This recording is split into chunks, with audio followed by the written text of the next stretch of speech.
The theme of my presentation today is called Stonework in Ancient Mesoamerica, and also the great myth of exchanging beads for gold.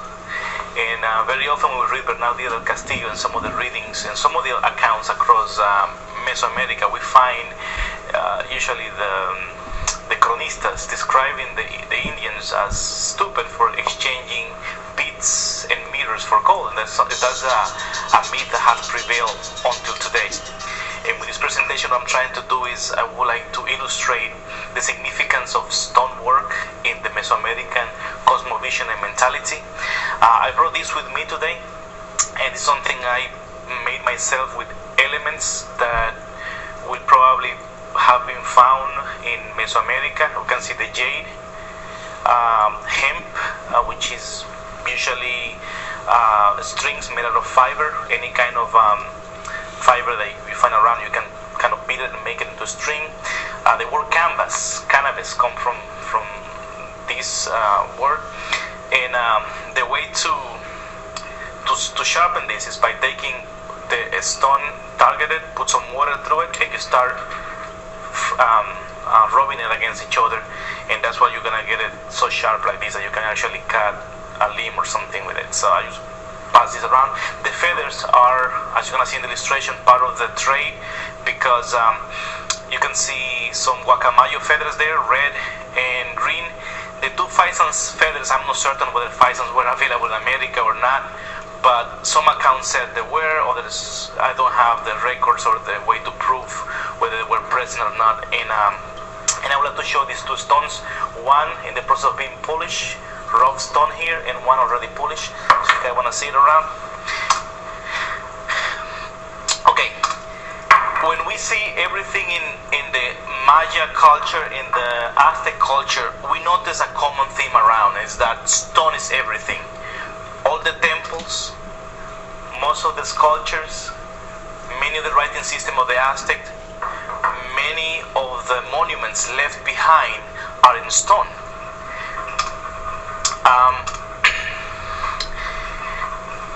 But we might ask ourselves, why stone and not gold? And I put this mask in here because we can see this mask here on the right is a Maya mask. The one on the left is an Aztec mask. If you see, it has the same theme, an eagle over the head. You could see a kind of the same thing culturally, a shared kind of knowledge. And here you can find an Olmec mask, which is one of the original earlier masks found in Mesoamerica. But when we look at cities like Teotihuacan, and if we look at, that's an Aztec city, in the Palenque and Copan city, we can find that most of the cities, everything is done in stone masonry. The Mesoamericans, the Aztecs, the Mayas, and some of the other Mesoamericans, in spite of the timeline, were great masons, excellent. They were excellent working in stone. But if we look in a reading with Bernardo del Castillo, we find the Castillo saying that the people of Tendil gave Cortés 10 loads of fine rich feather cloths and 4 chalchahuits, which are green stones of very great value and held in great esteem among the Indians, more than emeralds are by us and certain other gold articles. And if we look here, what Montezuma tell Cortés, I will give you some very valuable stones which you will send to him in my name. They are chalchahuits and are not to be given to anyone else but to him, your great prince. Each stone is worth 2 loads of gold. Now we can see the value of these stones in the Mesoamerican trade system being illustrated. And according to Professor Carrasco, Teocuitlatl is the Nahuatl term for gold, and it's literally translated as the excrement of the earth, of the gods. Okay, and these symbols that we can see here are the Aztec symbol for gold. That's the symbol they used to illustrate gold. That little cross with the 4 dots around in the circle, that meant gold. But the word gold meant that it was just like the leftover of the sun, the excrement of the sun, the part that the sun didn't want, because it indeed looked like the sun. But is something deeper involved in the cosmology and the cosmovision and the relationship between metals, fire, myth, ceremony in the Aztec world. And in class we have seen the new fire ceremony very often. We can see Tezcatlipoca here, and we can see the other god who sacrificed himself in order for the sun to be renewed. Okay? So fire represented the sun. And we have now the meaning of the gold being as the excrement, like the leftover of the sun, and you have fire that is that element that gives life. It's that fire that has to be renewed. It's that fire that through sacrifice of the human body has to pay a debt. So we're looking at a relationship between fire, sacrifice, and debt payment. But how and why is stone more important than gold? If we look in here, most of the stone that we find in Mesoamerica building are actually volcanic rock. And the characteristic of the volcanic rock, and if you look here on the left, you can find how all these minerals and stones are made based on volcanic eruptions, based on temperature and compression. So what happens is, if you look at the mortar that we're using to grind the cocoa, that's actually a basalt stone, which is volcanic lava who dries right away as soon as it hits the surface or touches water, and it's a very soft type of stone. So for that matter, it's very easy to shape. Gold, on the other hand, when I expose it to my fire, it can be melted, meaning that I can master gold very easily. Stone can only be mastered by the inner power of the earth, the inner sun, a volcano. And if you look in our relationship, in our class, Mexico is situated with a lot of volcanoes in the area. We got Popocatépetl, and the other one, I don't remember the word, but we can see an evidence that the Aztecs were exposed to that volcanic reality of the inner fire. If we look at the map, we find 7 people in a cave, indicating that it's coming from the earth. And when you see an eruption of a volcano, it has a symbolism. You can see that fire coming from the earth shaping stone. So only those who can shape stone are above gold, are part of that inner fire, that new fire that is similar to the sun. And for us to reach a boiling point of rock with the technology of the Mesoamerican would have been impossible, because you need a furnace so strong that you need to melt, steel.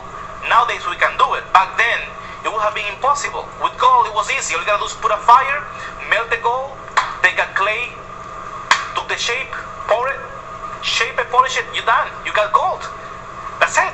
With stone, the process was so much complex. And I got a great example from the sword making of the Japanese.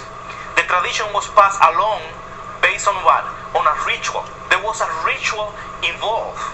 With gold, there was not much of a ritual because anybody could make it. With stonework, there has to be a process. Stonework was involved in the temple construction. It was involved on the Cosmovision, because it was for the god, produced by the god from the center of the earth. And that's why, if we look in here, we can see some of the minerals and the stone found in Mesoamerica all the time. Granite, jade, which we've seen, amber, lapis lazuli. And the reason why I mentioned lapis lazuli and some of the serpentine is because those 2 particular minerals were found on the north and the southern part of the United States. And on the archaeological record, we can find some lapis lazuli in the Aztec community, indicating a possible trade of stone and a movement of stones across the Mesoamerican plateau. And according to Jamie Turner, we can find that North South America were connected by trading routes, bringing jewelry to the north and tools to the south. And her book is actually mentioned on the sources at the end. And if you look in here, we can find on the map that picture of what is Mesoamerica. And that connection between Maya, Aztecs, as we saw on some of the lectures, is evident in the stonework, in the masonry. Some of the elements I mentioned at the beginning, you saw a head with an eagle head. Both Aztecs and Maya sharing that common trait, that common communication between cosmovision, between perception of reality. And all of these nations have one thing in common. In spite of their culture, there were so many languages, Rigoberta Menchú describes it, that even for her it was difficult to communicate to the next group who lived right next to her. But they have one thing in common, and it was stonework. They all had stonework because it was crucial for the development. And I'm going to concentrate in two particular type of stone: jade and obsidian. Most of the weapons were made with obsidian, and jade is what we call chanchahuit, the original stone that Cortés was offered by Montezuma according to the Castillo. And you can see a macana, you can find ceremonial knife, you can find jade figurines being polished.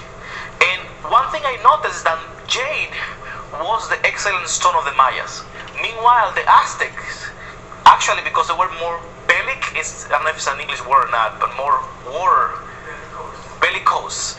More bellicose, you could see that the chosen type of stone is obsidian, because you can use blade. If you're ready for fighting all the time, you better be ready. If you're more on the ornamental, artistic side, what will you choose? Jade. And that's why Professor Fash says that the Mayas, actually the Greek were the Mayas of the old civilization, and the Roman were the Aztecs, backwards. So anyways, and these are some of the mineral findings in Central America, obsidian sources and jade sources in Mesoamerica. And if you could see here, how do you take those minerals and polish them? And the process is actually very simple. I'm an empiric researcher. I actually usually go work like a crazy man and then go to the jungles, Costa Rica or Guatemala, and just start researching. And I found this very interesting, and I found how they cut the stones, the jade stones, in the Costa Rican museum. They actually use a piece of string like this, like that, and they take sand, very strong sand, and they twist the sand, and they start rubbing against the jade, just to cut it with an arc that looks like this arc here. If you could see here, there's a drill, a very ancient drill right here. You see that? Has a string around, a piece of bone, and a tip made of either stone or a harder stone than the stone being cut. And then if you move it right to left, you can drill a hole. And you can see here an example in some of the pictography found, and also some of the stonework, some of the dental work. That's encrusted stones in the teeth. The process starts by cutting the original stone that we want to work on. Then we polish it by grinding it, rubbing it against each other. We can drill and shape it based on using drills like that, okay?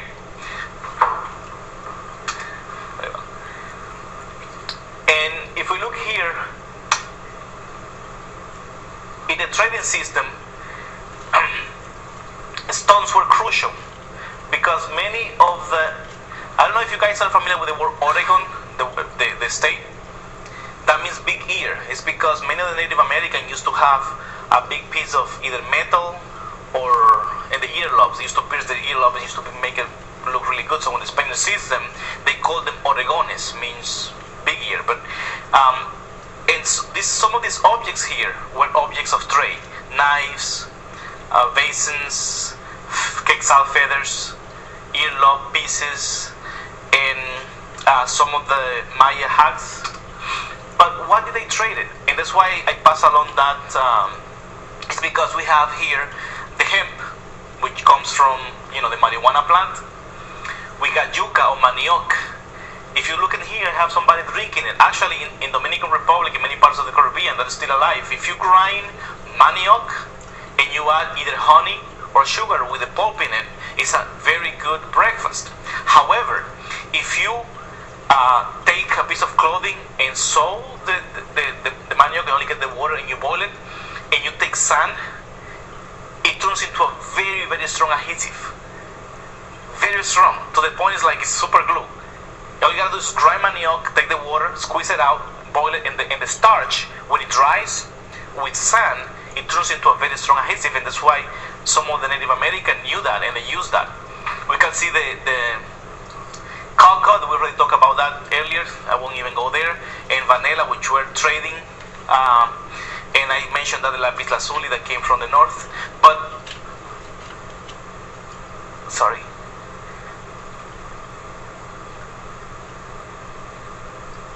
But these metal objects were being exchanged in the market for products, because in order for you to get something already made, you need to get something from the farmers, from the peasants. So that was kind of the exchange relation between stonework.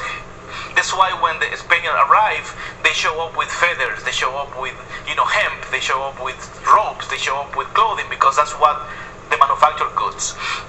So according to Professor Fash's lecture, the Teotihuacan symbolism represented the political and spiritual symbol of ancient Mesoamerica. Cities like Copan require a great degree of organization, and in order to subsist in the middle of the inhospitable Central American jungle, needed organization. But why in Latin America today, in Mexico and Guatemala and all the countries that were colonized, we see pottery, we see textiles, but we don't see stonework present anymore? And most of because the destruction of the structure and the ritual, in my opinion, I have no proof for this, was the reason why only pottery, paper, wood, and textile working techniques have survived more clean Latin America today, is because stonework had a ritual associated with temple building, with sacrifice. Once the Spaniards arrive and that is taken out, the same way that the samurai was being, techniques of sword building was being passed from generation to generation. If you take away the sacrifice, then you don't need temples anymore, so you don't need stonework, because the earth element is taken out of the picture. And pottery was a meaning of exchange. Textile were a meaning of exchange. Stonework in stone building was an empire. It was a symbolism of the city. That's why we as we see on Whitley, the symbolism of stones covering the fourth direction. So that's what survives today. You see the Fisla Malinche, textile, pottery, and the colorful. Yeah, I had a question. Did you find anything in the way of similar technology to concrete in the Mesoamericans? And I wonder if one of the reasons why the traditional techniques of masonry and stone cutting were replaced by things like concrete, the introduction of concrete by the Spaniards. Like, I don't know whether or not there was anything like that. It looks like when we look at all the pyramids and stuff like that, it's all stone cutting, right? It's not structures made out of concrete, right? But with the rediscovery of the technique of making concrete, right, by the Europeans at that time, I wonder if that may have been. I mean, a lot of the church structures that are put up and over the temples, right? Mm-hmm. How are they made? I mean, are they made from stone cutting, European stone cutting techniques? Are they concrete? Are they? Actually, they were a mixture of both. Yeah. What they did was, like in many of the churches, you can find that they use same type of stones that they use for the cutting. And many times they actually took pieces of the old temples. They destroyed, cut the stones with the Spanish technique. And what happens is, once the architect who has a position in Montezuma's court, right now, once the court is destroyed, he becomes a peasant, he becomes slave. And because he cannot communicate his knowledge, because there is no written record, and he has no interest on giving his own knowledge, he said, you know what, that's not my problem, let them figure it out. So what happens is, now you have evidence of stonework, and Spaniards say, okay, you know what, let's cut the stone. For them, that's a sacred stone. You see the Spaniard cutting it, you're not going to share your values of what the stone means. You're going to just step away. And if they ask you, I don't know. That's just a theory.